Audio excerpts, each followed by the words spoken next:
Hello everyone and welcome back to another video from Gameplay Classic.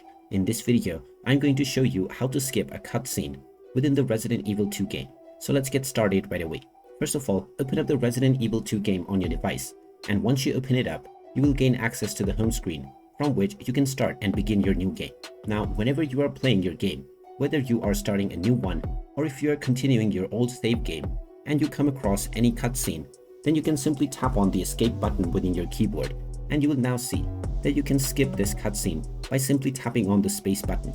So go ahead and tap on the skip button, and now this cutscene will be skipped and you will now enter the next cutscene, or you will enter the gameplay. You can also tap on the escape button once again if there is another cutscene, and once again you can tap on the space button in order to shift the cutscene, and there you have it. That is how easy it is to skip any cutscene within the Resident Evil 2 game. If you find this video helpful, make sure you hit that like button and subscribe to our channel if you haven't done so already. Also ring that notification bell to never miss another update from us.